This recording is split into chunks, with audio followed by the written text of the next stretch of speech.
Beleza, começou. Olá, pessoal. Eu sou o Carlos e estamos de volta com sessões de engenharia. Dessa vez, nós vamos para a terceira temporada e estamos aqui diretamente de 2024. E eu trouxe aqui uns 3 caras legais aqui para gravar o primeiro vídeo dessa temporada aí. Vamos lá, todo mundo se apresentando aí em ordem alfabética aí. Quem é o primeiro? Acho que é o Léo, né? Boa, para eu ser o primeiro é porque a galera tem o nome lá com S e W mesmo. Eu nunca sou o primeiro. Tudo bom, pessoal? Meu nome é Leandro Damascena. Eu trabalho na AWS, sou arquiteto de soluções. A maioria do meu tempo eu passo desenvolvendo uma ferramenta open source chamada Power Tools for AWS Lambda, que é uma ferramenta que visa ajudar os desenvolvedores a adotar boas práticas e acelerar o desenvolvimento em workload services, especialmente em Lambda. Mas, assim, DevOps, SRE, minha paixão. Estou ficando super especializado em serverless, em todo o workload serverless, mas é excelente ter esses papos assim para poder sempre estar em contato com o mundo DevOps e SRE. Bora tu, Sérgio. Boa. Sou Sérgio Soares aí também, sou SRE, né? Dev de formação, mas depois eu fui capturado aí pela galera de infra, curti muito esse universo de DevOps e participo bastante da comunidade, Twitter, LinkedIn, falando sobre esses assuntos de Kubernetes, infraestrutura resiliente, como que a gente pode automatizar e tornar isso mais operável, né, do dia a dia. Olá, Wesley. Boa, boa. Olá, pessoal. Meu nome é Wesley. Eu trabalho como SRI lá no Itaú e estou apoiando lá alguns times relacionados a essas práticas, né? Tentando melhorar, tentando ajudar em questões de FinOps e etc. E, vamos dizer assim, ajudar a trabalhar bem com essas várias ferramentas que a gente tem disponível, né? Então, estamos aí também tentando começar a contribuir com a comunidade. Excelente. Bem, eu também vou me apresentar, né? Porque sempre fica um negócio meio estranho, todo mundo se apresenta, me apresenta. Meu nome é Carlos Nogueira, eu sou engenheiro DevOps, trabalho no time de plataforma aqui na Integer Consult. E, enfim, dos últimos anos, sei lá, nos últimos 5 anos, eu trabalho eu sou engenheiro DevOps, mas trabalho com o pessoal de dados, né? Pessoal de Big Data, pessoal de Machine Learning, etc. Então, basicamente é isso, né? Mas, assim, quem tem curiosidade, não tem diferença nenhuma de um DevOps comum. Nós somos um DevOps comum, a gente trabalha com cloud, enfim. Só o cliente que é diferente, mas basicamente é isso. Essa é a minha realidade nos últimos, sei lá, 5 anos. Aí eu já começo com uma pergunta para tu, Carlão. Pode começar, fica à vontade. No mundo de dados, como é que é ser DevOps no mundo de dados com esses tantos de lake que tem hoje em dia? É ingest de um lado, armazenamento de hoje, porque hoje dados é muito mais sobre storage do que compute. Computing, assim, ainda há, mas é muito mais sobre dividiu-se as camadas e ficou muito bem claro. Antigamente era tudo armazenado na mesma máquina, mas ficou muito claro isso. Quais são os desafios de ser, assim, nunca fui DevOps de dados, já fiz pipeline e tal, mas nunca fui DevOps de uma massa de dados gigantesca. Como é que é esse desafio? Cara, assim, não vejo muita diferença, porque, assim, no final das contas, o que é uma coisa muito legal dessa área é que que tudo já tem um tempo que roda tudo em cima de Kubernetes.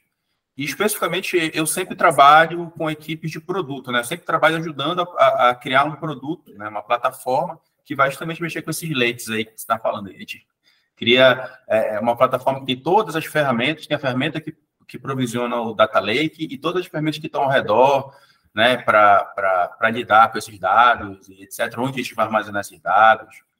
E basicamente é isso. Então, assim, eu acho muito legal, eu considero assim, acho que até o FIC também tem esse feeling, né? De que estar próximo do estado da arte, de quem quer trabalhar com plataforma baseada em Kubernetes, assim, é muito legal. Porque, tipo assim, sempre é muito difícil ter um cliente ou ter uma situação que eu não vou usar, ou não é aplicável trabalhar com cluster, não é aplicável trabalhar com Kubernetes, entendeu? Tipo, é muito difícil, porque na grande maioria dos casos a gente precisa, entendeu? Então, na prática, sempre a gente tem, a gente pega as ferramentas grandes, poderosas e converte para poder rodar em cima de Kubernetes. Então, basicamente é isso, né? E assim, eu trabalhei numa empresa chamada Semantics, onde os nossos concorrentes eram esses lakes aí de empresas grandes, como Cloudera, a AWS e etc., grandes clouds. Mas na prática é legal por causa disso, né? Tipo, chega uma demanda, tem que criar uma funcionalidade nova, que vai precisar de uma ferramenta, sei lá, um Metabase, um NiFi da vida, etc. E aí a gente integra essa ferramenta com a nossa plataforma e o deploy é tudo feito, tudo roda em cima de Kubernetes, tudo. E é muito, muito legal, muito, assim, eu acho muito, muito, muito legal também trabalhar, ser DevOps para essa área, assim, principalmente, não sei, pessoalmente eu gosto muito de trabalhar com Kubernetes, assim. Enfim, tem outra pergunta? Não, aproveitando esse gancho que o Leandro puxou, cara, como que é trabalhar com engenheiros de dados, né? Porque eu vejo que geralmente até nos times de engenharia de dados o pessoal tem um skill diferente, né? Tem pessoal que vem de parte estatística, pessoal que vem de outras áreas, ganha um conhecimento ali em algum ferramental e aí aplica, né? Então, acho que essas coisas ajudam muito no dia a dia, abre a nossa cabeça no jeito de pensar. Como que tá, eu não sei, como é que tá a sua experiência com a galera? Eu gostaria de acrescentar aí também, porque, por exemplo, pensando nessa perspectiva, a gente, quando vê todo esse movimento DevOps, qual era a ideia, né? A ideia do pessoal até comenta, né? Tem até aquela analogia lá do muro, né? Que é destruir esse muro, que tipo, o pessoal de desenvolvimento jogava a aplicação para o outro lado lá do muro e a galera de Ops que se virasse para subir isso aí nos servidores, etc. Então, como é que você acha que essa cultura DevOps, ela possibilitou também não só você ter mais contato ali direto com o dev, entender e ter um pouco mais de empatia com o dev, mas também com a galera de dados, porque um programador back-end, ele pensa bem diferente de um cara de dados. Você concorda? Sim, concordo. Cara, assim, o que eu vejo, assim, que eu acho muito legal no pessoal de dados é que, assim, eles não se sentem intimidados, assim, por exemplo, levantar um ambiente muito grande, assim, eles mesmos, assim, depois que a gente cria a plataforma, né? Que a gente cria a plataforma, as coisas estão automatizadas lá, por exemplo, às vezes ele vai ter que levantar um lake, vai ter que levantar o Jupyter Notebook para ir criar lá os MLOps desde da vida, e, assim, eu vejo que eles não se intimidam, assim, entendeu? Tipo assim, eles vão, levantei aqui, levantam dentro de uma conta da AWS, se estiver usando AWS, se estiver usando outras clouds, etc. Mas eles vão lá e levantam o ambiente dele, fazem lá a ingestão que eles têm que fazer, e o volumetria é muito grande, é assustador, assim. E tem que fazer, depois eles destroem, e a gente não... Assim, a questão da volatilidade dos dados é uma coisa boa, assim, que na prática é como se não existisse ambiente crítico, entendeu? Tipo, é diferente de estar trabalhando com software em produção, um app que está... como é que se diz? Um app financeiro, sei lá, alguma coisa assim, que tem vários pormenores de questão de segurança e no mundo de Big Data não é tão assim, tipo, para ele aquele dado é importante em um determinado momento e só, tipo, tem um tempo de vida, depois que passou. Então, é importante o tempo que você entrega aquele dado. Imagina, isso, exatamente. Mas, assim, só deixando claro, isso não é a responsabilidade do DevOps. A nossa responsabilidade é só montar a plataforma que ele possa gerar o lake em qualquer cloud que o cliente usa. Não necessariamente... geralmente, a plataforma, como é baseada em Cloud Native, né, baseada em Kubernetes, ela não está presa numa cloud. Né? A ideia é criar essa plataforma vanilla e os nossos clientes lá, os engenheiros de dados ou cientistas de dados, eles clicam no botãozinho lá e eles têm as coisas que eles precisam. A mágica acontece, né? Assim, é muito legal, é um mundo muito legal, eu recomendo. Sim, enfim, acho que está falando muito de mim, mas basicamente é o seguinte, eu tenho que falar o tema, né? O tema desse nosso vídeo aqui é a gente conversar sobre os nossos medos, né? Os medos da carreira de DevOps, assim, porque a gente vê que o nosso trabalho entrega um valor muito grande e é muito necessário, né? E aí eu queria saber de vocês, assim, quais os medos que vocês têm, assim, se vocês acham que é uma coisa que pode passar ou que, sei lá, a gente vai continuar, com esse mesmo valor, porque é muito tempo que existe, muito tempo que o DevOps existe, né? Tipo, não estou falando de questão de cargo, mas, tipo, muito tempo que existe e se mantém com uma coisa de valor, né? Tipo assim, quase que parece que tá junto com a questão do cloud, de quando o cloud tomou conta do mercado, e parece que o DevOps está ali junto. E assim, às vezes a gente vê alguns exemplos de outras profissões, outros papéis que até surgiram depois que acabam que não mantém, né? Não mantém. Às vezes ficam durante o tempo como hype, tipo, uma profissão que surge nova, um papel que surge novo, que tem um salário bom, mas dura, sei lá, 1 ano e meio e baixa. Enquanto que com o DevOps isso não acontece. Né? E aí eu quero saber a opinião de vocês, assim, eu quero saber o ponto de vista pessoal de vocês, não quero que vocês, vou procurar aqui uma opinião de um livro, ou sei lá, ou de outra pessoa, eu quero saber o que vocês veem e como vocês percebem isso aí, fica à vontade para responder. Um de vocês dois começa. Vai, Sérgio. Cara, eu vou começar talvez de um ponto de vista mais pragmático. Existem assuntos aí que são... Revoluções podem acontecer, mas aí eu vejo que é um médio prazo para mais, até coisa de 5, 7, 10 anos aí. Mas algo que eu começo a perceber, até vindo de dev e trabalhando com SRE no dia a dia, é que as abstrações, elas continuam melhorando, principalmente para produção de infra, né? Então, 10 anos atrás, eu trabalhava em uma empresa que era pequena e tinha DBA, tinha pessoa de redes, tinha todos esses papéis ali para conseguir gerenciar a complexidade que era manter o sistema, né? Então, o sistema de banco ele era um sistema enorme, a rede era uma coisa complexa também para se lidar. E, obviamente, que a cloud e as abstrações em software transformaram isso de uma maneira incrível, né? Então, hoje a gente tem cada vez menos pessoas para conseguir operar um universo de aplicações. 5 anos atrás, eu trabalhava em empresa pequena, com 2, 3 pessoas de infra, que gerenciavam um X de recursos. Hoje eu trabalho numa startup com o mesmo número de SREs e, assim, a quantidade de serviços que a gente tem rodando, né, devido aí, principalmente Kubernetes, porque a gente consegue definir um pacote, consegue reproduzir isso, torna isso mais fácil. E uma coisa que eu percebi também, dando suporte em empresa grande, em banco, e estando agora, é que cada vez mais os devs estão se aproximando de se interessar por infra, né?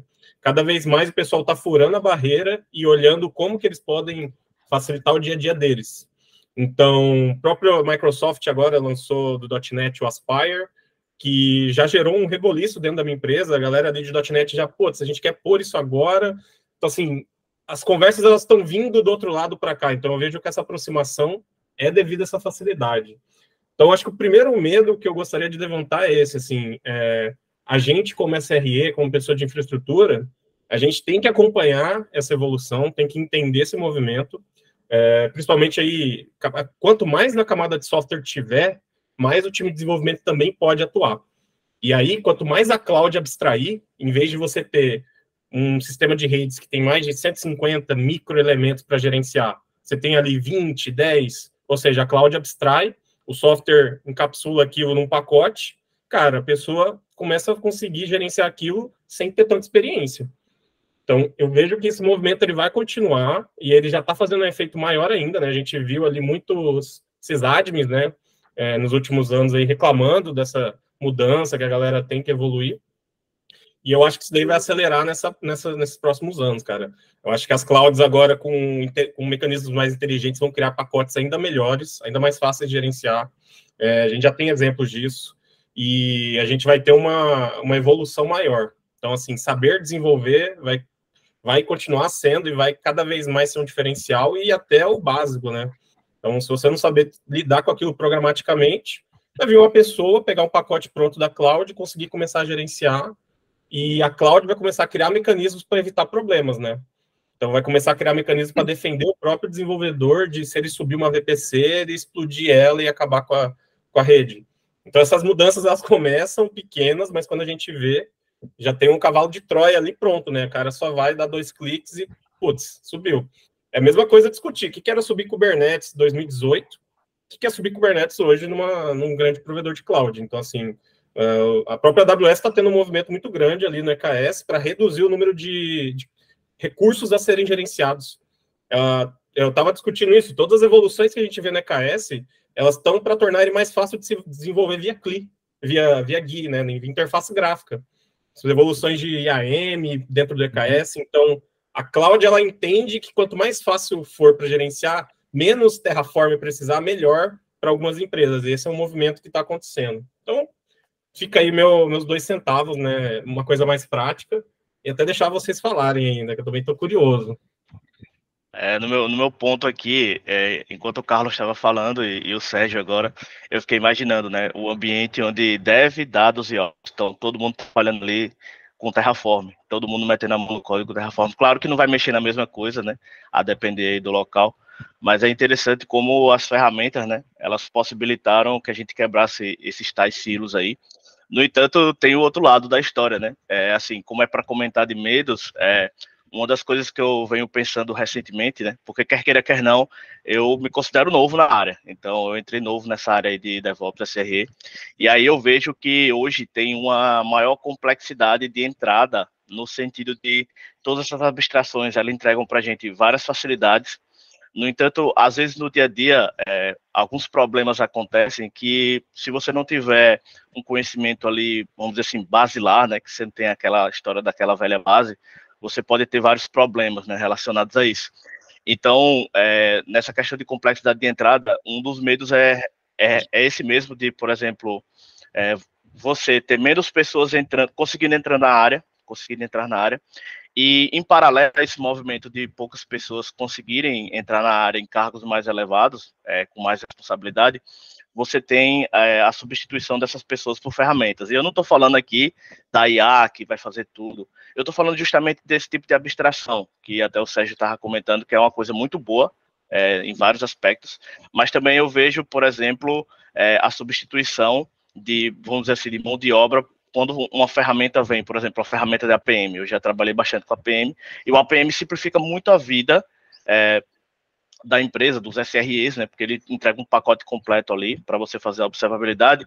No entanto, por outro lado, a depender da aplicação, você não precisa daquilo tudo, você não precisa de todo aquele custo. Talvez, se você pudesse empregar mais pessoas, você teria um resultado até melhor, a depender da empresa. Então, assim, eu vejo esse ponto específico, assim, de um lado, você tem a entrada de menos pessoas na área, que eu acho que quanto mais gente, melhor, e por outro, eu vejo essa substituição acontecendo paulatinamente. E aí, o grande medo, resumindo, é criar esse, vamos dizer assim, né? Criar esse, como é que eu posso dizer? Esse fosso, né?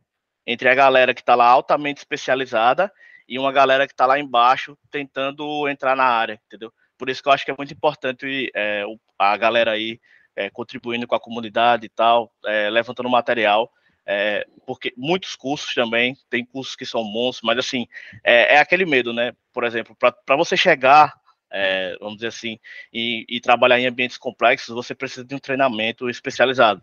Não é coisa que qualquer curso vai, vamos dizer assim, vai te ajudar hoje, entendeu? Porque é como até o Sérgio estava comentando, né? A gente está trabalhando hoje em ambientes altamente complexos. Tem toda essa questão aí da abstração e tal, mas o ambiente é muito complexo. Então, não é coisa que alguns treinamentos vão possibilitar que você entre, entendeu? É toda uma, vamos dizer assim, toda uma história, né? E aí tem, só para finalizar, tem também a história da ansiedade, né? A gente está num período que todo mundo está muito ansioso, todo mundo quer chegar lá mais rápido, e quer queira, quer não, tem todo um preparo, né? Tem todo um caminho que você tem que percorrer para chegar lá. Então, resumindo, o medo é basicamente esse. Eu tive um engraçado, eu gostei de uma posição do Sérgio aí, que leva para uma frase que é meio um jargão, mas eu adoro, que é: o analfabeto do futuro é quem não souber escrever código. Porque assim, a gente está caminhando para um mundo que fazer pedido no supermercado, qualquer coisa, varrer a casa vai ser com robô, enfim, qualquer coisa desse tipo. Mas eu adoro essa frase, porque isso me motiva sempre a estar estudando, isso me motiva sempre a estar falando, enfim, falando de novas tecnologias e afim. Eu não tenho medo super específico de quanto à tecnologia, porque assim, eu vi isso vindo mudando constantemente. O Carlos aí, eu não sei tua idade, Wesley, mas o Carlos aí já é mais velho também. O Sérgio já tem um tempo de estrada, mas o Carlos é mais velho aí. Eu vi isso vindo do tempo que a gente fazia DevOps era renomear arquivo no FTP, sabe? Tipo, o Sérgio também acho que já fez isso, o Wesley também, renomear arquivo no FTP. E isso veio progredindo, aí vieram ferramentas de automação, e foram criando pipelines, e foi acompanhando. Só que assim, e eu tive essa conversa com o Carlos, essa brincadeira que ele falou, que a gente se pegou na porrada no Twitter, que foi justamente de uma mudança que poderia acontecer do dia para a noite, de tirarmos Kubernetes da jogada e tudo virar o Wasm. É um exemplo, mas enfim, eu não tenho medo específico, mas assim, eu sinto que é um mercado que a gente precisa estar constantemente em estudo, como tudo, mas assim, as coisas vêm mudando com uma certa velocidade.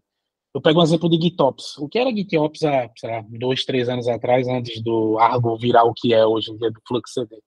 Hoje em dia, cara, manter estados, manter reconciliação de estado com Argo você tem que escrever pipelines gigantes para estar checando estado, scripts e mais scripts, e, enfim.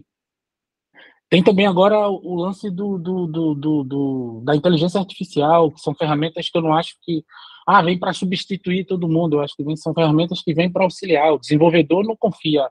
O desenvolvedor não pega uma ferramenta que gera código e coloca aquele em produção, ou não deveria, simplesmente dar no tab ali e autocompletando. Mas eu acho que ela vem para ajudar em tarefas rotineiras. Tipo, como é que lê um arquivo? Eu desenvolvo em Python há muitos anos, mas eu vou no Google como é que lê um arquivo no Python, de vez em quando, porque eu esqueço assim. Então você coloca lá um comentário, ele vai te ajudar. E o mesmo com DevOps, com essas ferramentas que vêm sendo criadas para isso, para automatizar, para colocar cada vez mais abstração, tudo mais. Então, assim, eu não tenho medo super específico, porque eu acho que a gente vai acompanhando as mudanças conforme elas vão acontecendo. E vem chegando pessoas novas, e vem uma molecada super empolgada, que vai criar coisas bacanas e que vai aprender mais rápido que a gente, porque hoje em dia a gente já não consegue aprender na mesma velocidade que a gente tinha há 20 anos, mas eu acho que, assim, com a carreira que a gente vem traçando, e isso eu expando para todo mundo que está em tecnologia, com a carreira que vem traçando, com o conhecimento que vai pegando, sabendo como a gente flutua nessas mudanças e como a gente se adapta nessas mudanças, o meu único medo específico, e acho que é o do Carlos também, que nessa conversa que a gente teve, essas coisas mudassem do dia para a noite. Essas coisas, amanhã, tudo tivesse uma mudança extremamente repentina e a molecada de 18 anos assumiu tudo aí. Essa galera assumiu tudo.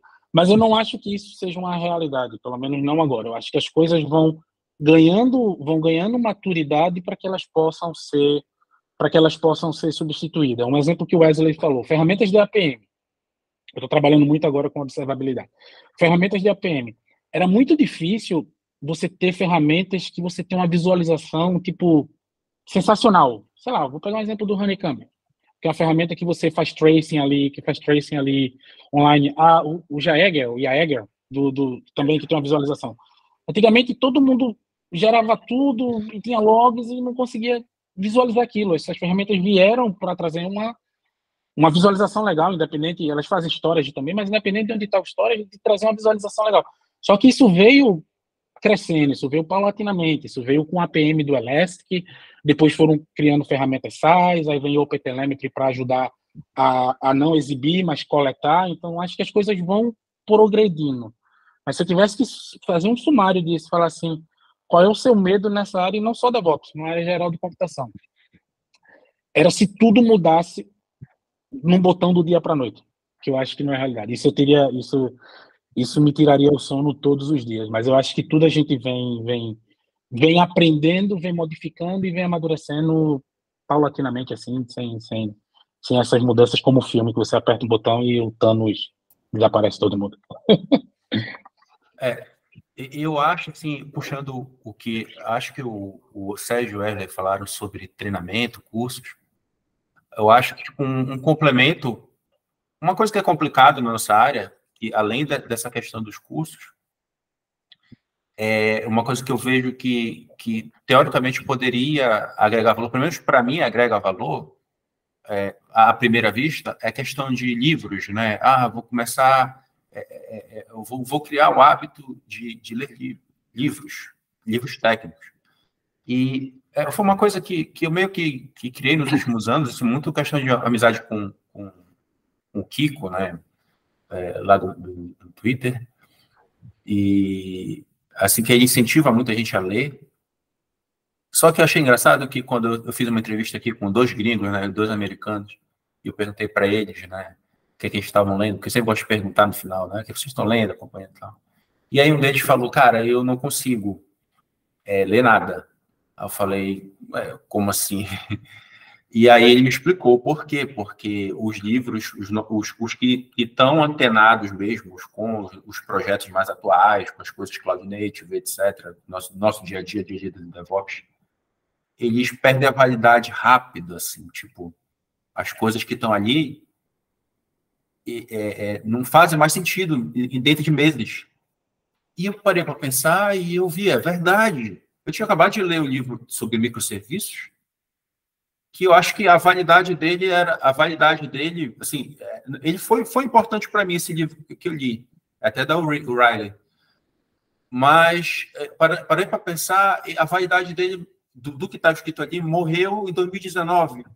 Tipo, agora tem coisa nova, tá entendendo? Agora mudou a abordagem de muitas coisas, muitos problemas que tinham ali já foram resolvidos. Os livros de Terraform, mesma coisa. Eu tinha acabado de terminar um livro de Terraform também. E aí eu fui ver a outra edição, a edição mais atual dele. Tinha um monte de coisa que já é mais atual, com problemas que aconteceram depois que as empresas começaram a trabalhar com Terraform.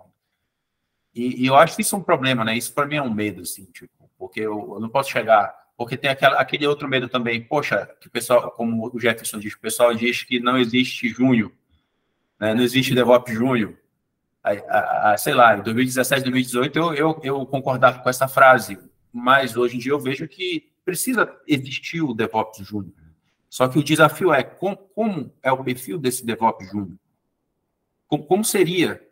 Porque a ideia é que como o Léo é velho que nem eu, antigamente a gente via, tem aquele cara ali, aquele programador que é interessado em coisas de operações, né? Tipo, o cara é multidisciplinar naturalmente, mesmo que tu não queira. E assim como tem gente da nossa área, do pessoal de infra, que também metia a mão na massa, programava. Naturalmente tem gente que é assim, entendeu? Mas não existia esse perfil multidisciplinar, sei lá, ou do SRE, ou do engenheiro DevOps, né? E mas que tem que entender as duas coisas, né? Sei lá, tem que fazer o meio de campo ali. Tá entendendo? Então, como que como que a gente vai falar para a nova geração, assim? Como que a gente poderia definir um perfil? Porque é complicado, assim, eu gosto muito de ler, cara, eu criei esse hábito, né? Eu gosto muito de ler, assim, porque eu sempre fui curioso de resolver os problemas, não é assim, ler por ler, ou porque eu quero dizer que não, eu quero resolver um problema, aí eu vou atrás e descubro que a solução está em tal livro, aí eu vou mergulho naquele livro. Nossa, BPF, eu mergulhei no livro de BPF, eu queria resolver alguns problemas do Cilium, e, nossa, eu mergulhei lá e foi uma maravilha. Mas aí, depois que eu tive essa conversa com esses gringos, que um deles falou, eu fiquei assim, porque é verdade, cara. Como é que eu vou chegar para um novato e dizer, olha, lê esse livro aqui. Esse livro vai estar defasado em algumas coisas. Se o cara tem senioridade, ele vai conseguir lidar, ele vai lidar. Isso aqui não existe mais. Eu vou ler livro de Docker, tem uns problemas que tem lá que não existem mais. Não faz o menor sentido. Tá entendendo? Vai ler livro, por exemplo, livro de microserviços, citava, sei lá, outros orquestradores além do Kubernetes. Não faz sentido ficar estudando outros orquestradores além do Kubernetes, assim, por uma questão de mercado. Não que a pessoa não tenha que estudar. Né? Mas às vezes a ferramenta nem existe mais, mas está lá no livro. E aí? Entendeu? Então, isso para mim é um desafio, assim. O desafio como instruir quem está começando, ou quem nem era de dev, nem era de infra, e dizer, olha, sei lá, começa aí, vai lá, vira DevOps. E aí? Mas você não acha que a gente tem, isso enquanto ser humano, a gente não tem, e aí pega o gancho que o Wesley falou, a gente não estuda errado em alguns momentos por ter uma ansiedade gigante dessa transformação? Vou falar um caso pessoal meu. Estava aprendendo Rust. Já consigo fazer várias coisas e tudo mais, mas estava aprendendo Rust. A primeira coisa que eu queria fazer com Rust era deployar um Lambda. Fazer deploy de um Lambda. Eu não sabia nem o básico. Eu imaginava o básico ali do Rust, eu tinha noção do que era a estrutura de dados nele, de como ele implementava classes e coisas assim, mas a primeira coisa que eu quis foi Lambda. E aí eu li um livro. construindo microserviços em Lambda com Rust. Eu não tinha nem a base, assim, eu não tinha nem um contato. E aí, eu concordo, mas eu acho que a gente, com essa frase que os gringos falaram, mas eu acho que enquanto ser humano, enquanto essa ansiedade que o mercado de tecnologia traz para todo mundo, isso traz, é inegável. Eu acho que todo mundo tem um pouco de ansiedade nesse mercado com as mudanças que vão acontecendo, mesmo que elas levem algum tempo. Eu acho que a gente tenta construir sei lá, colocar em voo sem nem ter os trens de pouso do avião construído. Então, eu falo por mim, eu estudei muito tempo errado. Eu estudo praticamente todo dia. Eu estudei muito tempo errado tentando ir no passo 10 sem nem entender o passo 1. Então, assim, eu tenho uma boa base de microserviços, enfim, mas eu ainda acho que tem o seu valor você estudar a base daquilo do que pega, mesmo que o livro seja 2016, 2017. Talvez para o mercado você não consiga utilizar imediatamente, e talvez você perca uma vaga por causa daquilo, ou quem tem essas questões de mercado de hoje em dia, mas eu acho que ainda tem muito valor você estudar uma base, porque se a gente pegar, mesmo que o microserviço tenha mudado, mesmo que o padrão RESTful, como devolve, enfim, toda essa discussão que a gente vê no Twitter que você colocou, ainda há a base ainda é muito sólida sobre isolação, sobre isolamento, sobre o que é um microserviço, sobre como deployar ele, e coisa do tipo, singularidade dele. Então, eu acho que a gente, enquanto ser humano, a gente traz um problema de como estudar. Eu acho que a gente tenta, essa ansiedade que a gente tem nessa área da gente traz esse problema pra gente. Sim, eu concordo. Eu acho que, tipo, tem a questão do fundamento, né? Tem a questão do fundamento que acho que a gente tem que correr atrás para tentar entender o fundamento, mas é que nem eu falei antes, né? Tipo, eu meio que eu acho que a questão do livro ela vem assim meio que depois do curso, entendeu? Tipo, o curso viria um curso, fundamento, e aí por isso que eu falei a questão de senioridade, né? E tipo, eu já tenho um certo nível de senioridade, aí eu vou investir no livro, né? Eu vou mergulhar para o que eu já tenho. E o meu medo é mais nesse sentido, né? Tipo, de eu recomendar, justamente isso que você falou, né? Recomendar um livro, sei lá, por causa do hype do mercado, ou porque eu quero fazer uma coisa de Rust, sei lá. Mas, assim, eu citei o exemplo dos microserviços porque, assim, a gente se depara com muito conteúdo de debate que não existe mais. Entendeu? E principalmente em rede social, você vai ver lá, esse debate esse debate não existe mais, mas ainda tá rolando. Por exemplo, microserviços contra monolito, isso não existe mais esse debate, não existe mais esse debate. Tem um livro chamado Team Topologies, leia esse livro Team Topologies, ele quebra todo esse estereótipo, e isso, até os vídeos que vocês procurarem do Team Topologies, os primeiros vídeos, é criticando justamente aquele período lá de 2018, 2019, onde o pessoal ficava debatendo, microserviço é melhor que monolito, isso aqui. Não é mais assim, pessoal. Vai lá, leia o Topology, vocês vão ver uma boa visualização do famoso depende, né? Tipo, tudo depende, não existe uma bala de prata para nada, tudo depende. Lá eles desenham muito bonito e quando utilizar monolito, quando utilizar microserviço e etc., como os times são organizados, como essas duas coisas têm tudo a ver com o time, porque o pessoal pensa que é só tecnologia ou só arquitetura ou algo parecido. Não, isso tem tudo a ver com times. Times, o problema está nos times. Então, leia esse livro, Team Topology, ele está aí, um bom livro que ainda é atual. Mas é o tipo o meu medo é esse tipo de debate guiar as pessoas para o lado errado, entendeu? Tipo assim, guia a pessoa para o lado errado e a pessoa vai procurar livro que está defasado, que tem uma escuta defasada.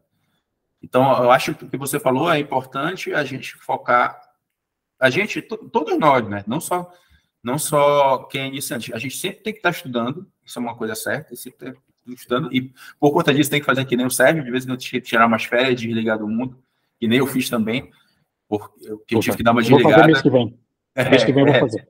Exatamente, a gente tem que fazer porque é fácil, porque tem muito conhecimento, tem muito conteúdo e a gente não aguenta. Sim. Não, uma questão que eu fico sempre pensando é a quantidade de assunto diferente que chega na gente todo dia. E assim, eu vejo que, além de você ter que ter essa capacidade de você filtrar realmente o que é realmente importante, né? Isso é que é a grande dificuldade, de você saber o que é que realmente vai fazer diferença. Então, tipo, uma das coisas que me ajudou foi seguir determinadas pessoas que basicamente estava trilhando ali um caminho parecido com o que eu queria. E isso ajudou bastante. E assim, eu até estava discutindo com um colega recente, que eu falei que eu falei a ele o seguinte, que quando a pessoa ainda pega um livro, mesmo que esse livro seja desatualizado, é muito bom, porque ela está pegando pelo menos um conteúdo ali que está estruturado em capítulos, né? E lá no começo do livro você vai ver os pré-requisitos. Então, tipo, eu até tava falando para ele que, tipo, uma das coisas mais legais de você ter a oportunidade, né, porque não é todo mundo que consegue, infelizmente, mas de você fazer um curso de graduação, é que você tem essa bagagem, né, de você saber o que é que você precisa. Vamos dizer, eu quero aprender aqui Terraform. Quais são os pré-requisitos que eu preciso para aprender Terraform? Ou, por exemplo, para aprender Kubernetes, quais são os requisitos que eu preciso? O que é que eu tenho que aprender antes, né, para não dar murro em ponta de faca, que nem o pessoal comenta. Então, são coisas que ajudam bastante, né? Então, você ter essa, vamos dizer assim, essa calma, assim, não, vou ter calma aqui. Certo que nem todo mundo tem essa condição de ter essa calma, né? Porque vai depender da situação de cada um. Mas se você tiver essa possibilidade, é o recomendável, né? Você ter essa paciência de criar ali tudo estruturado, porque quando você chegar lá do outro lado, você vai ver que valeu muito a pena.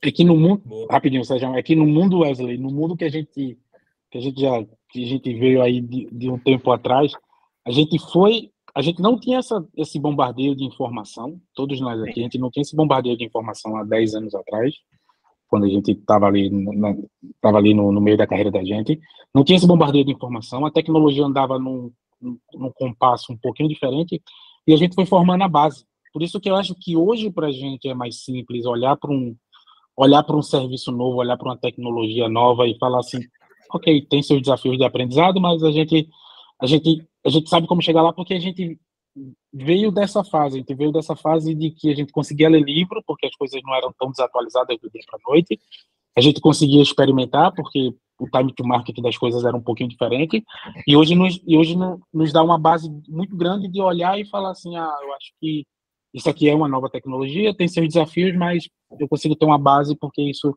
ou se equipara isso, ou se equipara aquilo, ou a base que eu trouxe já vai facilitar meu entendimento aqui. Eu concordo muito com isso.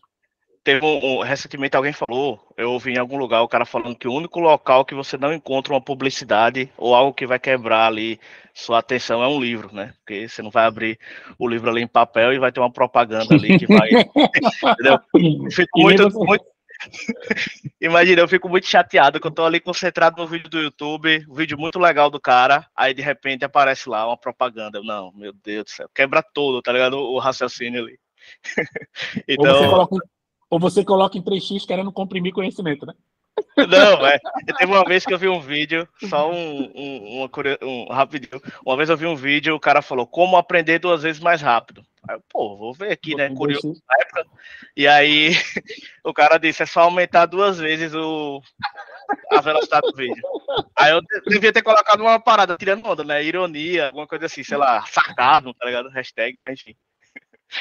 É complicado. Boa. Cara, acho que eu vou até separar, porque teve muitos assuntos aí. Eu acho que o primeiro assunto é em relação a como deprecia rápido, né, conhecimento, informação na nossa área. E outra é como que a gente vai formar pessoas do futuro, né? Que esse acho que é um ponto que o Carlos comentou que eu achei muito legal a gente refletir nisso. E essa primeira questão da informação depreciar conteúdo, essa discussão de estudar a base ou estudar o abstrato e o concreto, né? Entre, tipo assim, aprender Cloud Native ou aprender a pôr o Terraform para rodar, né? Quando eu era dev, tinha essa mesma discussão. Putz, você tem que aprender a arquitetura, a programação e não aprender o framework de mercado, né? Então, aí até o pessoal criticava muito quem só aprendia o framework. Então, se você trocasse de framework web, a pessoa já não sabia como desenvolver a mesma solução. Então, eu acho que isso é uma discussão longa, e essa discussão é desde a época que eu comecei a trabalhar com programação, desenvolvimento, o pessoal fazia ASP com DB2, eu já ouvi essa discussão. Então, quando eu comecei mesmo na área, assim, a ler e querer trabalhar com TI, e até hoje eu vejo a mesma discussão. Você pega Spring, Laravel, o cara tem que aprender Java, tem que não aprender Spring, O cara tem que aprender Cloud Native, não tem que aprender Terraform, ou Ansible só, ele tem que entender o que está por trás. Eu acho que quem está começando é muito difícil ter esse filtro. Eu estou tendo uma experiência nova, cara, que meu irmão está entrando na área agora, e eu estou acompanhando ele, pegando todas, assim, quebrando a cara em muitas coisas que eu já quebrei a cara. Privilégio desse rapaz, hein? Não, eu penso, cara, que assim, tem coisas que você não vai conseguir antecipar. Então, assim, porque o filtro de assuntos, a maneira como você vê uma informação e sabe lidar com ela é muito diferente. Então, tem coisas que ele vai ter que repetir, erros que ele vai ter que repetir. E eu percebo, assim, até um pouco que eu criei, olhando desse ponto de vista, eu acho que a gente sempre tem que focar em passar que as pessoas têm que pensar em soluções. Então, assim, a pessoa provavelmente vai passar um tempo da carreira usando uma ferramenta só. Ela vai precisar, querendo ou não, a gente está falando aqui de TI, a gente tem um privilégio de trabalhar numa área muito legal, mas, assim, no final das contas é trabalho, né? Então, eu sempre apoio a pessoa, eu preciso colocar uma infraestrutura em container para rodar. Esse é o problema, você tem que arrumar uma solução. E você vai ter que ir para o mercado, às vezes vai ter que achar usando o Ansible para subir um Kubernetes, cara. É o melhor jeito? Tem quem diga que sim, tem quem diga que não, mas é uma solução. É entender qual é o problema e entender que aquele conteúdo que talvez não está 100% atualizado, ele vai encaixar naquela solução. E entender que tem outros conteúdos que encaixam, mas talvez você não vai ter tempo de ver todos, né? Então, eu sempre falo muito para ele em relação ao problema. Qual que é o problema que você está tentando resolver? Por exemplo, ele queria subir um servidor web e pôr uma página no ar. Cara, isso é um problema. E aí ele tá batendo cabeça com a Apache, eu não vou chegar para ele, não usa Apache, usa Nginx, usa Kerry, usa Kubernetes contra F, que não é o momento, né? Talvez não é a ideia. De fato ele entender que é um problema e existem outras ferramentas. E aí eu acho que ele vai conseguir criar essa noção de que para uma solução existem 10 maneiras de se resolver, que é o que a gente já viu, né? Talvez pela experiência que a gente teve. Então, talvez eu não vejo, talvez não deixar de ter esse problema de, eu vi um conteúdo, ele ficou depreciado. Eu acho muito difícil a gente resolver isso, né? Acho que é caso a caso, sabe?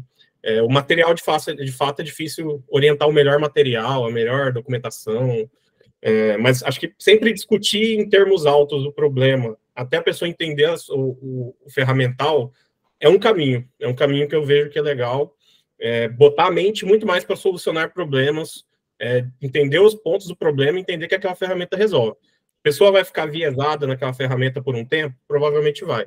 Eu acho que esses primeiros 3, 4 anos de carreira são uma fase bem difícil, você tem que se estabelecer ali, tem que ganhar uma expertise em alguma coisa, para aí você começar a entender até como resolver os problemas usando outra ferramenta.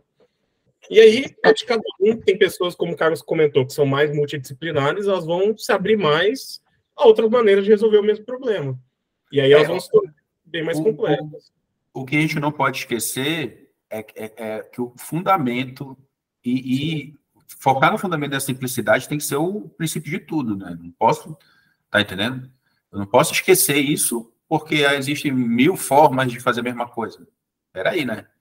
Aí, porque... se eu for colocar o norte dos meus estudos em ver todos os leques, eu vou estar lá estudando o PDF, que dentro do PDF, quando você colocar vídeo no PDF, né? Eu já vi que a gente fazia isso. Mas aí, isso não faz o menor sentido. Pô. Não, concordo. Acho que é momentos. Acho que entender que momentos vai conseguir descer no nível. Por exemplo, eu estou tentando fazer um experimento aqui em casa. Estou querendo subir, usando GitOps, usando uns Androids antigos que eu tenho, algumas microserviços. Só que aqui você consegue rodar um Linux. Só que esse Linux ele é diferente do Linux que roda no seu notebook e etc. Então, por exemplo, ele não é FHS compatível com FHS, que é o File System Hierarchy Standard, que é a maneira como o Linux põe sistema de arquivos. Assim, essa é uma coisa que eu estou indo na base, entendendo, cara, como que o sistema de arquivos do Linux funciona, para entender por que esse sistema operacional é diferente do meu, do notebook. E essa é uma discussão, tipo assim, é a base? Isso é puramente a base, né? Sistema operacional, arquivo. E hoje eu consigo, talvez pela experiência, entrar nesse detalhe, e eu vejo talvez a dificuldade de um jovem que está com 1, 2 anos de carreira, cara, conseguir parar e olhar isso, sendo que tem que aprender, às vezes, alguma coisa do trabalho. Então, assim, é conflituoso, Carlos, eu concordo com você, mas assim, não podemos desmerecer nunca a base ela sempre... Mas aí Deixa eu só fazer uma observação. Eu trago uma coisa muito bacana desse aprendizado do teu irmão, que é o seguinte: a partir do momento que ele entender que o usuário está na internet, eu tenho um servidor web, que é o Apache, com IP público, só um exemplo, enfim, e que por trás eu vou ter um sistema, um PHP, um Python, qualquer coisa do tipo, e esse Apache vai funcionar traduzindo minhas requisições para falar com esse downstream. Não precisa saber o que é o proxy reverso. Ele entendeu o flow de dados. Quando ele tirar o Apache e colocar o Nginx, é só mais uma ferramenta. Quando ele tirar o Nginx e colocar o Kubernetes, ele tem mais uma curva de aprendizado, que ele vai ter que entender que o Kubernetes não expõe aquilo direto, expõe um service. Então, assim, só que aquela base sólida do flow de informação, que ele sabe que tem um usuário, tem alguma coisa no meio e tem alguma coisa por trás, e isso vai, bate aqui, desce aqui, volta aqui e vem para cá, isso está consolidado. A ferramenta que ele vai utilizar para fazer isso, aí como você falou, ele pode colocar outras, e cada uma talvez tenha uma perna a mais de aprendizado, que ele vai se especializando e vai entendendo e vai conhecendo. Mas a base formou. A base do flow de dados, do que é um usuário chegando num servidor web, traduzindo requisição, falando protocolo e voltando. Talvez ele não saiba todos os detalhes nesse momento, mas aquilo está claro na cabeça dele. E a partir daquilo, é só tirar essa peça do meio e colocar qualquer outra coisa. Sim, sem dúvida. E assim, uma coisa que o Sérgio está fazendo aí que é muito importante é você ter essa pessoa mais experiente para te ajudar. Eu acho que isso é fundamental no sentido de fazer você evitar perder tempo com questões que não vão agregar valor à sua formação, né? Que nem o pessoal, que nem vocês estavam até falando, né? Estudar 10 formas diferentes de subir alguma coisa. Não faz sentido nenhum. Você só precisa saber. Eu até estava discutindo outro com um amigo meu, que ele quer entrar em um curso relacionado à computação, e aí ele me trouxe um monte de coisa que ele está estudando. Aí eu falei para ele, pô, qual é o seu objetivo? Ele falou, não, eu quero arrumar um emprego, não sei o quê. Aí eu falei para ele, pô, dessas aí que você está estudando, qual é que vai pagar seus boletos? Você tem que focar em alguma coisa, porque se você for nessa variedade aí toda, você vai acabar não aprendendo nada. Isso já aconteceu comigo. De acontecer de, por exemplo, por você não ter uma orientação, você comprar curso, você gastar dinheiro, porque a nossa área ela é um pouco cara. Mesmo você comprando os cursos lá na Udemy, se eu for somar todos os cursos que eu comprei a R$ 27, dá uma grana boa. Dá para curtir um Réveillon aí, próximo ano, dava. Se eu pudesse pegar essa grana de volta, dava para comprar um livro legal. Então, eu acho que essa parte aí, principalmente para quem está começando, tem que ter o apoio de alguém para evitar tanto você gastar recurso de tempo, como também recurso financeiro, né, em coisas que não vão agregar. Acho que é uma complementação que o irmão do Sérgio tá bem servido aí. Eu só quero saber se o Sérgio já ensinou para ele. Eu tô com um problema que o Apache não sobe. Você já ensinou para ele rm-rf barra? Já mandou para ele, digita esse comando aqui, irmão. Eu vou te falar que tá sendo muito divertido, essa experiência é bem legal. Toda vez que eu ajudo ele, eu aprendo muito até como ensinar algumas coisas. E até um detalhe muito bom, Leandro, até acho que responde até você nesse ponto, Carlos, que é uma preocupação que eu tenho também. Tanto que quando eu for ajudar ele, por exemplo, ele tá com problema lá na Apache, que o Apache não tá servindo a página dele. Cara, a gente tá com problema no nosso servidor web, no nosso proxy reverso.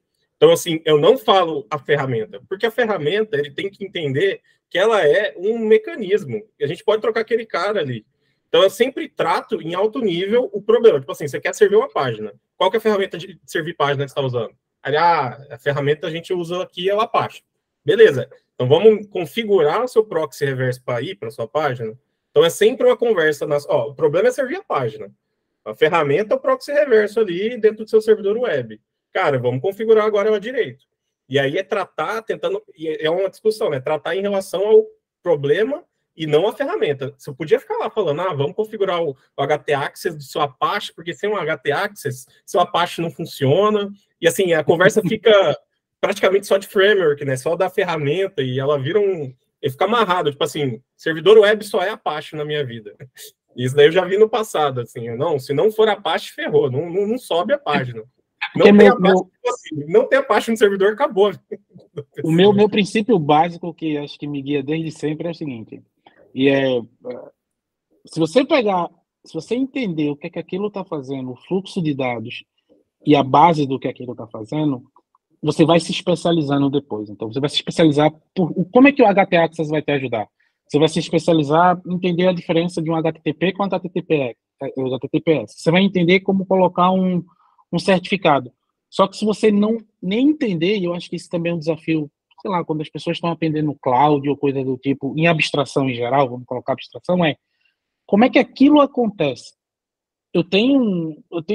Uma página aqui que no final está exibindo um HTML para o cliente. Só que, assim, como é que aquilo chega Como é que aquilo chega? Porque aquilo te leva no futuro, quando tiver problemas mais complexos, a pensar em formas de debug daquilo. Pô, eu tenho um cliente que ele bate no servidor, que ele bate numa página ali atrás. Como é que eu consigo fazer de trás para frente para ver onde é que eu estou tendo problema? Se eu não entender quais são os componentes, se eu não entender isso, e eu vejo muita gente boa na nossa área, mas que não acho que não passa isso para as pessoas que estão aprendendo ou que estão querendo ser DevOps e coisa do tipo, é assim, se você entender como é que aquilo funciona, se você entender a base daquilo que funciona, são só níveis de abstração.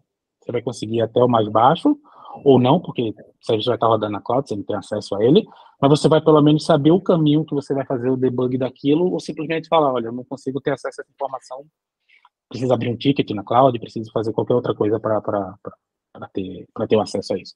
Mas o meu princípio básico é esse, que traz a pergunta ao começo da pergunta da discussão da gente. Eu não tenho medo específico dessa área de tecnologia ou de amanhã perder o emprego. Todo mundo tem esse mesmo, mas assim, do dia para a noite alguma coisa, porque assim, sempre eu tento ver a base, sempre eu tento entender quando tem um novo serviço, quando tem alguma coisa, qual é a base daquilo, o que é que está regendo aquilo, qual é o que você faz muito bem com seu irmão, o que é que problema que isso resolve, o que é que eu vou fazer para resolver, quando a ferramenta vem ou quando a nova tecnologia vem, qual é a base daquilo, o que é que aquilo está usando. E aí, a partir daquilo, se eu quiser me especializar ou se o mercado tomar aquela direção, eu tento seguir aquela onda usando a base que... Agora é mais fácil para a gente, porque a gente já tem essa base antigamente. Para quem está começando, o jogo concordo que é um pouco mais difícil nisso. Exatamente. Era isso. Seria a dica que eu daria também para quem está assistindo a gente. Independente de estar começando ou não. Porque às vezes até a gente que é das antigas, a gente está preso em alguma ferramenta, né? Nossa, mergulhei tanto na engenharia dessa ferramenta que eu estou preso, né? Então, sempre procurar entender qual o problema que está por detrás. Entendeu? Qual é o problema de uma forma simples. Porque tudo dá para explicar de uma forma simples. Tudo. Então, como... Eu citei um outro vídeo aqui, que tem um vídeo do Victor Farsic, e tem aquele canal do Dot, né? De ferramentas de DevOps, DevOps Toolkit, que ele fez acho que foi para a primeira plataforma Engineer, o encontro que teve, né? O Meetup online. E, tipo, onde ele fala assim, que na nossa área a gente está muito preocupado e, por exemplo, ele colocou uma visão, né? Um desenho de como funciona a visão, né? Aí, tipo, tem o olho, aí entra a luz, a refração, aí a parte do cérebro que vai entender a refração, que blá, blá, blá, blá, blá. E aí ele explicou, isso daí não serve para nada. Entendeu? A pessoa saber explicar isso não serve para nada. Eu consigo entender como funciona a visão, como a luz. O que interessa é o que a pessoa está sentindo, o que ela está vendo. Tá entendendo? O que aquela pessoa está sentindo? O que aquilo, a visão dela tá dando para ela algum sentimento, alguma coisa. Entendeu? Então, é tipo isso. Então, ao invés de a gente ficar preocupado, olha, nossa, o Kubernetes funciona dessa forma, tem tantos workloads, tem blá, blá, blá, blá. Não, qual o problema que ele está resolvendo? Exato. Tá entendendo? Então, na nossa área, acho que esse movimento bom, que eu tento fazer parte desse movimento, que é para trazer as coisas porque o problema que ela resolve de fato, porque é isso que vai agregar valor. Entendeu? É isso que vai agregar valor. Então, não adianta, eu vou começar a estudar, eu quero estudar porque eu quero, sei lá, ser craque no Kubernetes. Não, eu tenho que estudar para ganhar bem, para trabalhar no emprego que vai resolver problemas que vão agregar valor para mim, para minha família, etc.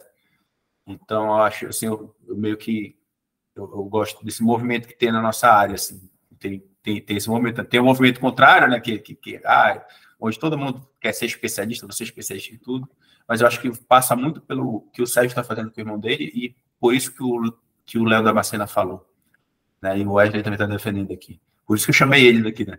Que eu acho que a gente tem que ter essas bases firmes no nosso íntimo para a gente poder conseguir vencer nossos medos aí. Então, fazer o seguinte... Eu gosto tanto de base, eu gosto tanto de ver como é que as pessoas estão funcionando por trás, que às vezes, quando eu não tenho acesso, enfim, nas minhas ferramentas que eu fico brincando e tal, quando eu não tenho acesso, como aquilo está processando aquela coisa que eu quero fazer um debug, eu falo, meu Deus, Giovanni, como é que eu acesso? Como é que eu acesso a isso? Aí eu vou ler código, se a ferramenta é open source, eu vou lá ver o código daquilo que faz o processamento. Esses dias eu estava brincando com o NiFi, fazendo um flow de dados. Aí o NiFi estava dando um erro lá, e eu fui lá abrir o projeto, fui tentar achar como era o controle.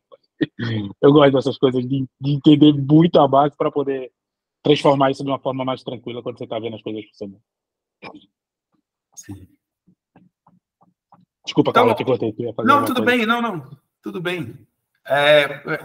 O nosso papo já está chegando no final, acho que já deu para passar a mensagem muito legal, assim, foi uma coisa bastante espontânea, e eu queria aproveitar, assim, dar umas dicas.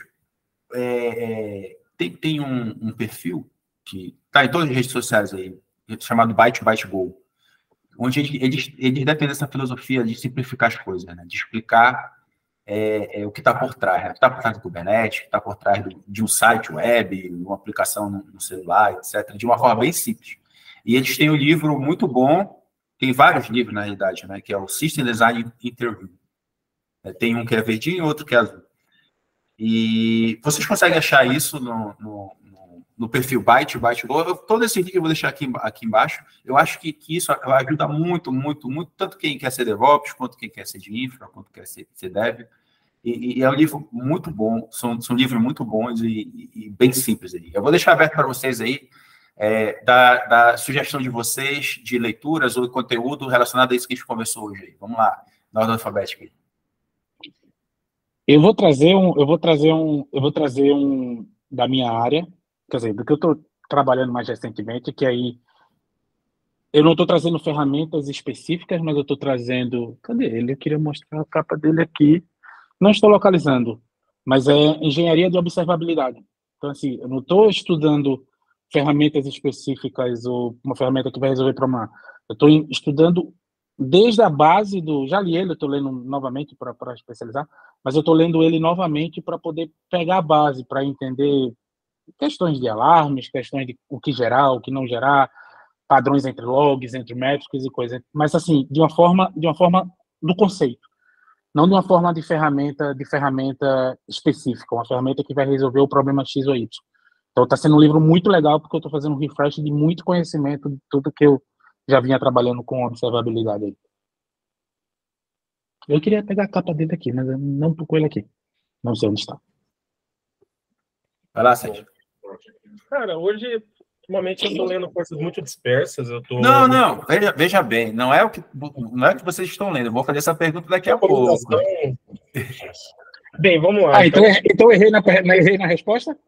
Não. Tu resolve, mas depois tu vai ter que dar teu jeito de arrumar outro livro que tu tá lendo também para falar. Mas deixa eu responder de novo. Vamos lá. Deixa eu responder aqui de novo. Não, acho que essa aí também. Vamos lá. Vamos pensar em alguém que está começando na área. Talvez a gente tenha o nosso auditório. São pessoas que ou têm uma experiência na área. Assim, são um público diverso, mas pode ser alguém que está começando hoje. Eu sempre recomendo aí, é um livro que eu li, óbvio que não é padrão, mas é um livro chamado How to Design Programs. Ele é um livro sobre programação funcional. E por que eu gosto desse livro? Porque ele é um livro que ele trata na base. Você vai adorar ele, Carlos. É um livro que fala na base, assim, o básico de função, injeção de dependência, sem toda essa carga de framework, sem toda essa carga de ferramental, de biblioteca. Então, ele é um livro que ele faz um caminho simples de como que você vai desenvolvendo, como que você vai criando a sua estrutura de dados, como é que você vai encaminhando isso. E ele é um livro bem conhecido da área. Eu li ele logo depois que eu saí da faculdade, assim, então mudou muito a minha cabeça de como eu programava, me ajudou muito a simplificar algumas coisas. Eu sempre pensava que quanto mais código e mais estrutura eu criava, melhor era o software que eu estava desenvolvendo. E quando eu li esse livro, eu percebi, cara, estrutura simples, tem menos elementos para você cuidar, é mais rápido de você ler e entender o que está acontecendo. Então, assim, é um livro que, para mim, mudou a minha mentalidade sobre programação. Tem um livro que eu gostei também, que esse eu vi na faculdade, e é um livro que vai de encontro ao que a gente comentou sobre pensar no problema. Não Me Faça Pensar. É um livro que fala muito sobre design, sobre decisões estruturais, é um livro bem conhecido da área aí. E, cara, é um livro muito divertido, acho que é bem mais interessante ler esse, assim, a nível de diversão e coisas novas para a gente que é técnico. E é um livro que vai te fazer mudar a maneira como você desenvolve interface, a maneira como o seu usuário vai lidar com o seu sistema, seu programa, com o seu software, e a maneira como até a gente interage com o mundo real, né? Tem exemplos no livro que trazem isso, né? Então é um livro bem legal e é um livro que foge e quebra aquela coisa de ficar estudando ferramenta, biblioteca de ORM, ferramentas de infra como código, te faz pensar que, cara, o seu desenvolvedor, ele quer que você use Bicep, Terraform, Ansible. Não, ele quer subir uma API em Java com boas práticas de observabilidade. Cara, como que você entrega uma maneira fácil dele fazer isso, sem gerar um overhead, sem ele ter que pensar em 50 mil coisas para pôr de variável? Como que você simplifica esse fluxo, né? Então, acho que o Não Me Faça Pensar é uma recomendação legal para qualquer um, cara. É um livro de outra área que muda com a nossa cabeça. É muito legal mesmo. É muito bacana mesmo. Boa, então, já que o Sérgio aí citou um livro mais para dev, né? Eu estava até procurando aqui um livro legal da época. É até um livro legal que eu dei uma lida dele na época da faculdade. Acho que não sei se vai dar para ver aí. É o livro do Kuroso, o livro do Kuroso de redes. É o livro do Kuroso. Como tua tela tá com blur, ele fica. Deixa eu ver aqui, deixa eu tirar aqui rapidão. Então, boa. É o livro de Kuroso de redes.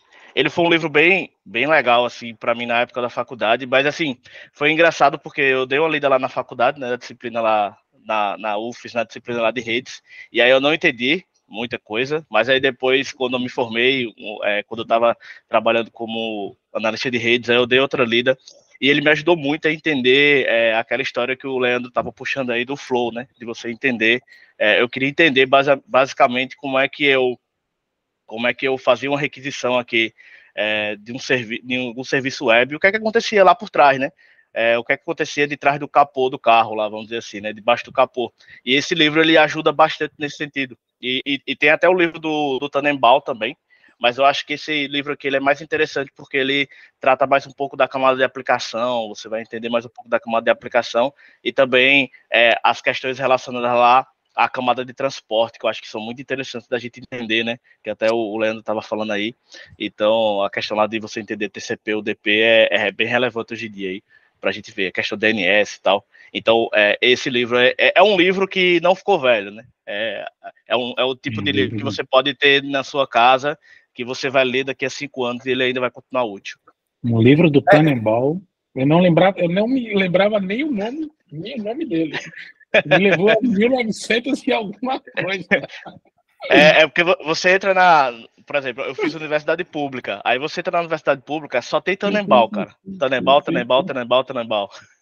Caraca, faz tempo. Faz um tempinho. Sim, Léo. Vamos lá, agora sim, vamos aos livros que vocês estão lendo. Eu vou falar aqui o livro que eu estou lendo atualmente, que chama-se Kubernetes Cookbook Build Cloud Native Applications, do Summer Nike, acho que é. Summer Nike, não sei como é que fala o nome dele. Também da O'Reilly. Todos esses livros que a gente está comentando aqui, vai ter link aqui embaixo para vocês, viu, galera? Olha lá, Léo Damasceno. Então, aí eu vou pegar... Eu já respondi essa pergunta, mas com outro, mas eu estou lendo... Inverte. Pronto, eu estava lendo muito sobre observabilidade e tal, mas já que é do livro que eu atualmente estou lendo assim mais, esse livro de observabilidade eu venho lendo a um passo mais lento, mas aí vem uma coisa engraçada, assim, não é de tecnologia, não está relacionado nessa área, mas é um conhecimento que ele fica obsoleto do dia para a noite. Atualmente eu estou lendo esse livro aqui, Esse é o livro de cabeceira que eu tô lendo. Só que assim, já tem coisas aqui que minha filha já não já passou da fase, assim, do dia para a noite. Então, esse é o livro que eu tô lendo agora. Eu tô tentando meu dia de tecnologia, eu tento dedicar durante o meu dia de trabalho, eu dedicar minhas horas de trabalho, uma hora e meia para refresh de conhecimento, ler alguma coisa, mas fora do trabalho eu tenho lido muita coisa pessoal, de família, desenvolvimento de bebê, enfim, eu tô meio nerd nessa área. Então dá um jeito de trocar as respostas aí, Carlos, porque eu entendi errado. Não, deixa assim mesmo, deixa assim mesmo. Vai lá, Sérgio. Cara, eu vou decepcionar novamente o nosso público. Eu não estou lendo nada tão bem definido assim. Eu me propus esse ano a mudar um pouco a abordagem que eu estava nos outros anos. Eu estava consumindo muito conteúdo pesado e muito conteúdo até repetitivo, até um erro que eu comento com o pessoal, cara. E hoje eu percebo, chegou uma fase ali que eu ficava vendo o operator para Kubernetes e queria subir todos os operators do mundo no Kubernetes. Então, puta, tem 5 tipos de ingress controller, eu quero testar os 5. E é por curiosidade, por saber como funciona. Tinha 5 jeitos de subir Postgres no Kubernetes lá. Eu ia lá no meu lab, subi os 5. E eu percebi que isso daí, assim, tá tendo uma repetição e não tá tendo um aproveitamento. Então, até esse ano eu mudei. Tô começando a pensar em ser mais builder, né? Então, eu tô lendo muito mais código de bibliotecas e coisas da nossa área. Então, tem algumas ferramentas ali que eu tô... Por exemplo, o código do K3S, que é um Kubernetes simplificado. Ultimamente, o meu passatempo tem sido olhar a Codebase, como é que ele resolve alguns problemas. Desde subir toda a estrutura, que é muito fácil, até como ele lida. Então, esse ano eu meio que estou dando uma invertida, eu pretendo criar mais coisas do que consumir para poder mudar um pouco, porque ano passado eu li muito, fiz muita POC de coisas, mas eu acho que eu escrevi pouco código, coloquei poucas soluções diferentes no ar, né? Então fica a recomendação. Aí eu sigo algumas pessoas específicas que eu acho que falam em relação a esse tema de uma maneira bem legal. Eu acho que todo mundo passa por essa fase de querer fazer tudo, né, Sérgio? Acho que assim, eu também já tive minha fase de querer subir um cluster e testar e fazer um CRD na mão e, meu Deus, como é que isso funciona? Todo mundo tem essa fase, cara, é muito engraçado isso. Se repete, né, cara? É muito bom. É demais. Boa. Não, no meu caso, no momento eu decidi não ler nada técnico. Aí eu tô, por causa dessa história aí que a gente teve da política recente e tal, eu tô lendo até um livro que eu queria ler muito tempo atrás, e é Ascensão e Queda do Terceiro Reich. Então, tipo, é um livro de história, tem nada a ver. É só para dar vamos dizer assim, né, descansar um pouco a mente aí, pensar em outras coisas. E é interessante, é um livro de história bem legal, foi altamente recomendado aí, que ele conta lá a história da ascensão lá e queda do Império lá nazista, né? Então é bem interessante para a gente entender, porque basicamente ali a Segunda Guerra Mundial ela definiu muita coisa que influencia a nossa vida até hoje, né? Então é só mais para tentar esquecer um pouco de tecnologia, tentar, quando, por exemplo, dar uma saidinha e conversar com um colega, quando vai tomar uma cerveja, conversar de outro assunto, né? Porque aí é chato. Eu também tenho, no meu tempo livre eu também tenho feito isso, eu não tenho visto nada de tecnologia, eu tenho desligado totalmente, senão o cara pira. Cara, imagina, você vai pro bar, vai conversar com seus colegas, aí chega lá, vai falar de problema do trabalho, cara, nem sempre é legal, né? Então é bom você dar uma descansada assim, final de semana. E eu vou... Diga. Fala, Não, desculpa. eu só vou fazer uma promessa aqui, que eu tô enrolando desde o ano passado. Tem um livro que eu comprei, que é aquele livro Networking e Kubernetes, que ele fala, não sei se vocês já ouviram falar, eu vou deixar aqui prometido que eu vou ler ele esse ano, viu? E o bom de Porque... não ter amigo da área de TI é que eles nem sabem o que vocês fazem. Então eu vou pro bar com eles, eles nem sabem eles nem sabem o que é que eu faço, então não tem chance nenhuma deles conversarem sobre isso. Pô, mano, até ano passado a galera achava que eu formatava PC, então tá suave. A galera me pergunta quando a impressora falha. Quando a impressora falha. Eu gosto de... Não sei se é porque final de ano eu gosto de viajar com a minha família, né? Tipo, minha filha. Minha filha já é adulta, já passei por muito tempo atrás, por isso que o Léo tá passando aí. Mas eu gosto de conhecer as coisas com ela. Eu fico muito feliz de fazer isso. Quando eu tô no tempo livre, eu fico tocando guitarra e jogando Street Fighter. Street Fighter, caramba! O Street Fighter sempre a versão mais atual, agora tá na 6. A última vez que eu joguei Street Fighter foi no fliperama, aquele que você ficava rodando. Caramba, só de você falar disso, Leandro, me dá uma dor no pulso.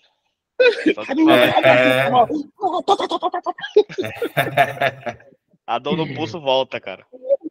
É muito bom. Beleza, o que é que vocês estão assistindo, assim, questão de sei lá, de série, vídeo, o que vocês estão fazendo nesse tempo livre de vocês, assim, em relação a essas coisas? Eu sou meio... Assim, eu não consigo conversar dessas coisas. Eu lembro que no episódio do Júnior lá do Kubernetes, começou a falar de filme, série. Eu sou meio perdido porque, assim, dificilmente eu consumo TV. Só consumo TV para ver jogo de futebol, que, assim, eu adoro, eu amo futebol. Minha alienação fora disso aqui. Mas eu gosto de filmes do universo da Marvel e coisa do tipo, mas, no geral, eu não vejo TV, nem séries, nem sei o que é que está acontecendo em séries ou coisa do tipo. E tu, Sérgio? Cara, eu também não tô tão fã assim. Gosto muito de sair, né, de passear. Por exemplo, no final de semana a gente foi fazer uma caminhada num morrinho que tem aqui. Então, assim, eu sou bem mais outdoor, né, sair para fora, fazer atividades ao ar livre. Também comecei a treinar. Então, são coisas que é bem legal fazer, assim. Eu acabo não consumindo tanto Netflix mais, filme, TV.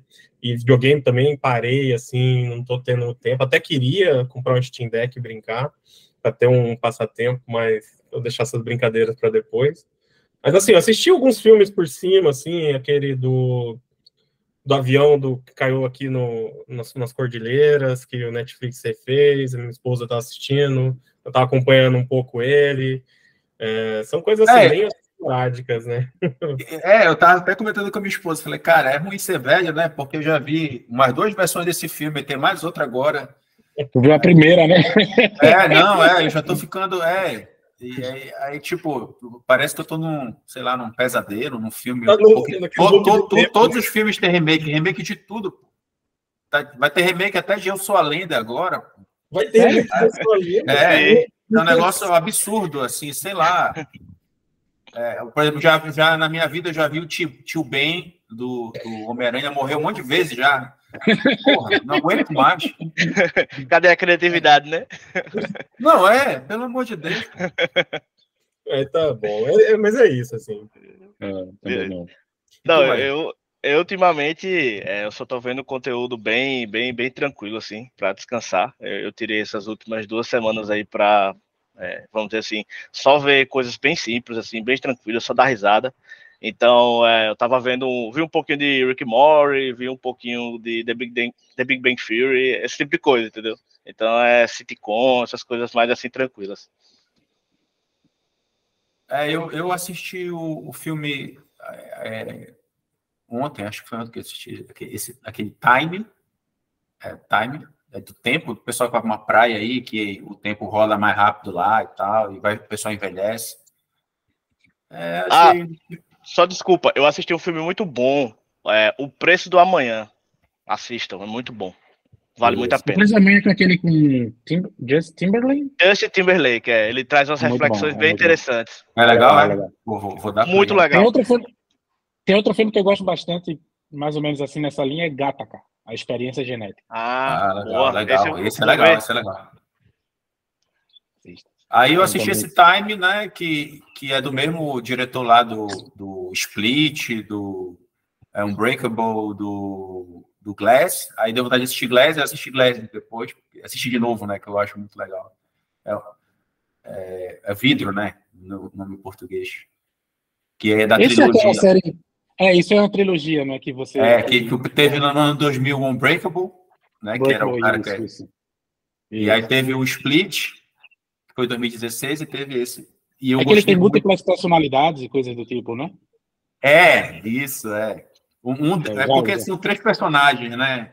são 3 personagens tipo, a premissa é de que tipo, super-heróis existem e que as revistinhas são pessoas que de alguma forma viram ou ouviram falar que dos super-heróis e vilões e transformarem em revistinha. Entendi. Nossa, eu gosto muito, cara, dessa trilogia. O pessoal fala mal do último filme, mas eu gosto dos 3, cara. E eu acho que o último fantástico, assim, sei lá. Falando em trilogia, eu peguei um voo longo agora, e aí eu tentei assistir aquele John Wick. John Wick? John Wick. O terceiro, o último que saiu. Eu não assisti o 4. Não dá para assistir, porque é impossível assistir aquilo, porque é muito surreal. Ele leva tiro de tudo que é jeito, ele cai em todos os lugares, ele sei lá, só falta ele dar um murro no avião e o avião cair e ele não morre. Então, ele chegou com 20 minutos de filme, eu falei, não aguento ver isso não. Aí eu desliguei. O cara subindo lá. Eles faziam escambau. Agora, eu gosto muito de temas da Segunda Guerra Mundial. Eu gosto bastante. Já li muita coisa, já vi muita coisa. É bom, curto também. Eu vi o filme de guerra, aquele Nada de Novo no Front, ano passado. Acho que muito bom. Isso foi muito bom também, realmente. Bacana. Eu vou pegar essas sugestões dos senhores. Então vamos lá, agora chegou a hora de despedida. Vamos lá, fica à vontade para se despedir. Ordem alfabética de novo. Vamos lá. Pessoal, muito obrigado, Carlão. Muito obrigado aí pelo convite. Tá com o Sérgio, eu já conheci pessoalmente. O Sérgio veio a Portugal ano passado. Precisa vir mais, Sérgio. Treinar agora a Helena Anda, minha filha. Então vamos levar de novo ela para você treinar lá, andar. Prazer em lhe conhecer, Wesley. Satisfação gigante aí. E assim, eu gosto bastante desse espaço. Eu tô devendo uma visita ao Carlos aí no DevOps Praia. Acho que mês que vem. Mês que vem não, agora vai ficar para março, que eu tô indo pro Brasil mês que vem, então agora é só em março.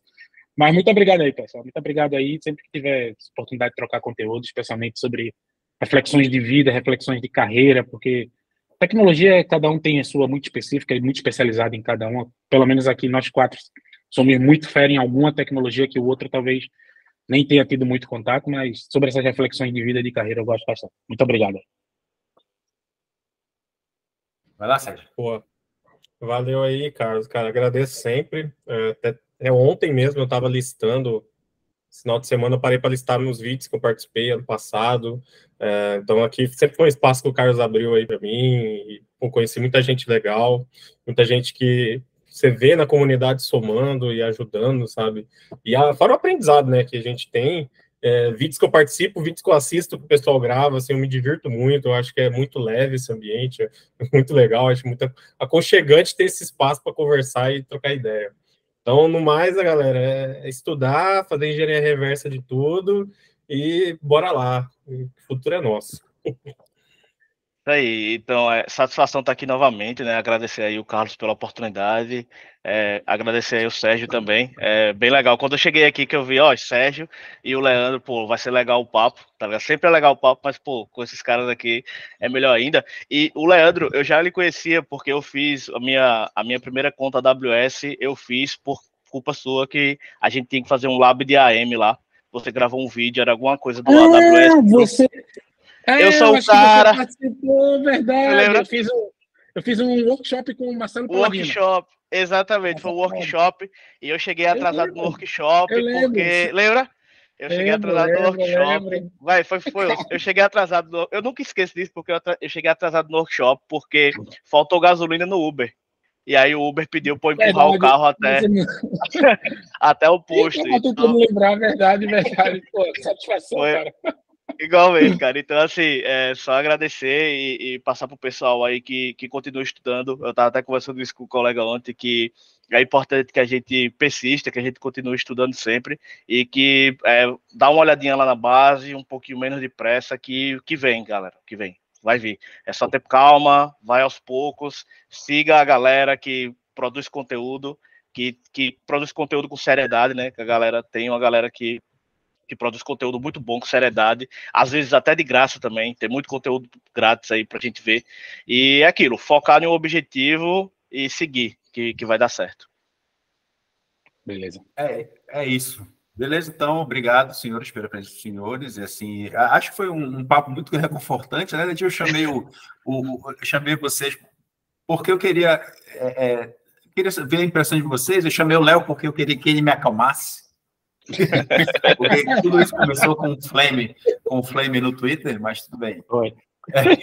Ele falou, calme, meu amigo, calme, meu amigo. Ah, mas Você não vai perder seu emprego, você não vai perder o valor do seu trabalho. Talvez amanhã você mude suas prioridades e você tenha que reaprender alguma coisa. Mas fora do mercado, fora do mercado, não.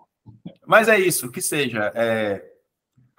Eu espero ter ajudado vocês, né? Quem tem esse tipo de dúvida, assim, o conteúdo do canal sempre é para qualquer pessoa, não é só para quem é avançado, é para quem está entrando, quem quer trabalhar com DevOps, como Dev, ou uma parte de infra. Isso aqui é a ideia do canal ser um porto seguro, onde você possa encontrar os fundamentos, tá? Mais próximo dos fundamentos e próximo da realidade. Por isso que eu trago profissionais experientes aqui, pessoas que vão falar para vocês a vida como ela é mesmo. Os problemas reais, ninguém vai inventar nada aqui, ninguém vai fazer firula, né? Então, a ideia desse vídeo é desejar um feliz 2024 para todos nós, que esse ano seja um ano de sucesso para todos nós. E é isso. Até mais, pessoal. Valeu, pessoal. Tchau. Eu vou desligar aqui.